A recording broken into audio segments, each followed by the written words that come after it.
दोस्तों, ये वीडियो अभी शहद के ऊपर बात करेंगे अपन। शहद कितना अच्छा है, कितना बुरा है, इस बारे में अपन बात करेंगे इस वीडियो पे। हाँ, शहद बहुत अच्छी चीज़ है, लेकिन कुछ उसको एक लेवल में ये शहद लेने की मात्रा कैसी क्या लेना है, ये सब का अनुभव होना जरूरी है। क्योंकि शहद में हीट बढ़ाने वाला प्रोडक्ट है। शहद एकदम हीट बढ़ाता है। तो अभी मैं दो एग्जांपल आपको बताता हूँ ये शहद के बारे में, जो सत्य घटना के ऊपर आधारित है। अभी पाइल्स के ऊपर अभी बवासीर का इलाज हम करते हैं ना, तो उसके लिए एक पेशेंट अभी जब मेरे पास आया, सरकारी इसमें काम करने वाला बहुत हाई पर्सनालिटी वाला जवान आदमी था। तो वो क्या कर रहा था, पेट की चर्बी घटाने के लिए शहद और नींबू का मिश्रण करके गर्म पानी में 1 लीटर से ज़्यादा की मात्रा में लेकर वो डेली पी रहा था। उसके वजह से क्या हो गया, पेट में हीट बढ़ के उसको बवासीर का प्रॉब्लम आ गया। हम हमारे पास जब आए वो, तो उन्होंने बताया कि ऐसे ऐसी किए हमने, तो उसके वजह से ये प्रॉब्लम क्रिएट हो गया। नहीं तो पहले नहीं था हमको ये प्रॉब्लम। उनके मिसेज भी आई थी साथ में, तो उन्होंने बताया कि 1 से 1.5 लीटर तक ये पीते थे, और तो उसकी वजह से तब से ये प्रॉब्लम आ गया करके। तो दोस्तों, क्या ये 1 से 1.5 लीटर, अगर कारण क्या है, नींबू खट्टा है, और वो शहद हीट बढ़ाने वाली चीज़ है। दोनों का मिश्रण हो गया, तो क्या हो गया, अंदर पेट में जाके हीट भी बढ़ गई, एसिडिटी का फॉर्म ज़्यादा होना, उसकी वजह से बवासीर का प्रॉब्लम आ गया है।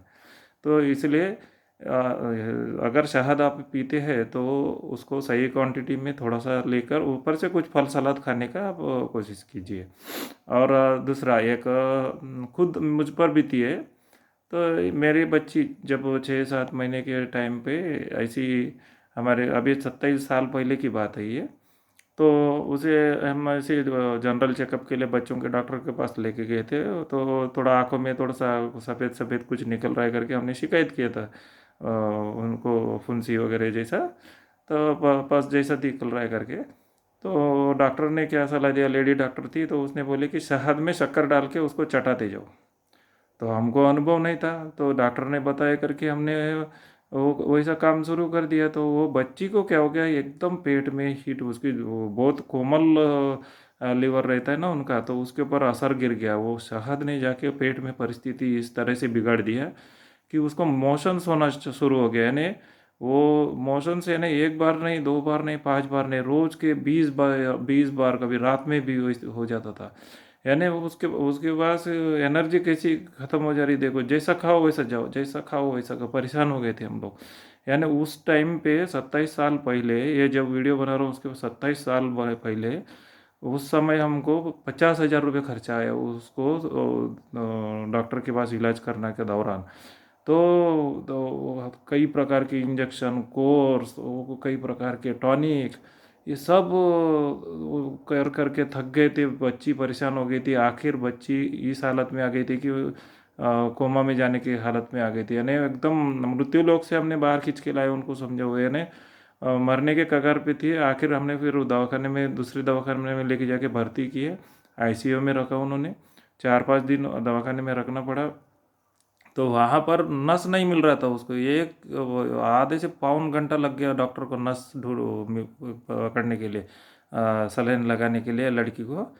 तो ये ऐसी घटनाएं जो है, तो जो शहद गलत है करके मैं बोल नहीं रहा, लेकिन क्या उसकी मात्रा हमको मालूम है, क्या क्या उसकी उम्र कौन सी होनी चाहिए वो खाने के लिए, क्या बच्चों को वो पचता है। ऐसे कई प्रोडक्ट है जो छोटे बच्चों को नहीं खिलाना चाहिए, लेकिन हम लोग खिला देते हैं। तो उसके लिए अनुभव होना जरूरी है। अनुभव के बिना कोई भी चीज़ को, ऐसी चुटकों को आप कभी भी मत कीजिए। भले अभी शहद खा सकते हैं, ऐसा नहीं है करके। अभी क्या करना है आपको, अगर शहद खाना भी है तो उसके ऊपर से थोड़ा ठंडक चीज़ कुछ तो भी बैलेंस भेजना पड़ेगा, कुछ यानी ठंडक चीज़, फल सलाद कुछ तो भी खाना पड़ेगा। तो वो क्या होगा कि वो बैलेंस फूड हो जाता है। फिर उसमें आपको कोई शिकायत यानी हीट वगैरह बढ़ना, और आपको फ़ायदा करेगा। अगर आप नुकसान करने के हिसाब से खाओगे तो नुकसान ही करेगा, क्योंकि नींबू के साथ में आप भेज रहे हो उसको। तो नींबू खट्टा है, तो खट्टा नींबू मीठे उसकी क्वांटिटी पूर्ति नहीं है, क्योंकि आप ज़्यादा से ज़्यादा 1 या 2 चम्मच शहद डालोगे, नींबू पूरा निचोड़ देंगे। फिर वहाँ पे क्या हो रहा है, क्वांटिटी का फर्क आ रहा है। नींबू का मात्रा ज़्यादा होने की वजह से वो एसिडिटी वहाँ पे बढ़ा रहा है, और ये शहद का हीट बढ़ना तय है वहाँ पे। तो इसकी वजह से अपने पेट के ऊपर असर गिरता है। तो इसलिए शहद को लेना है तो अच्छे तरीके से लिए लीजिए उसको। और बच्चों को तो उसके नज़दीक भी मत आने दिया। और मैं हर वीडियो में बता रहा हूँ कि छोटे बच्चों लोगों को अंडे मत खिलाइए। अंडा बहुत घातक है, क्योंकि बड़े लोगों को, बहुत लोगों को पचता नहीं, क्योंकि बवासीर के पेशेंट को ये चलता नहीं। जो हम बवासीर के पेशेंट का इलाज कर दे तो उसके आधारित पे हमारे पेशेंट का जो फीडबैक रहता है, जो आते हैं वो लोग क्या खाने से हो रहे थे ये सब पूछते रहते हैं, तो हम हमारे डाउट क्लियर होते रहता है। तो इसलिए तो अंडा हमको कोई ज़रूरी नहीं है हमारे बच्चों को। उसके बदले दूसरे हल्के, वो टाइम पे क्या है, छोटे उनका लीवर बहुत कमज़ोर रहता है, तो हल्के हल्के पचने वाली चीज़ें उनको खिलाना चाहिए। जैसा अभी काजू भी बहुत भारी चीज़ है, काजू हमेशा बच्चों को, या अंडा 5-6 साल के बाद उनको सूट हो रहा हो तो आप खिलाइए, नहीं तो मत खिलाइए। तो ये, इसलिए ये वीडियो तो खास सेहत के ऊपर बनाया, अपन ने सेहत के ऊपर चर्चा की है। तो मैं सोचता हूँ कि आप अपना सेहत अच्छे रखें, अपने बच्चों का सेहत आप ध्यान रखिए। और हर नुस्खे को अनुभव होना ज़रूरी है, और जिनको अनुभव रहता है उनसे गाइडेंस लेके आप कीजिए। लेकिन अपने दिमाग से, या डॉक्टर ने भी बताया तो डॉक्टर को भी कुछ कुछ पे ये फेल होते हैं। अभी मेरे बच्ची के विषय में तो डॉक्टर फेल हो गई ना, उसने कितना परेशान कर दिया मेरी बच्ची को, डॉक्टर के पास हम लेके गए तो। इसलिए शहद से सावधान रहिए और सही मात्रा में उसका सेवन करके अपने स्वास्थ्य का ख्याल रखिए।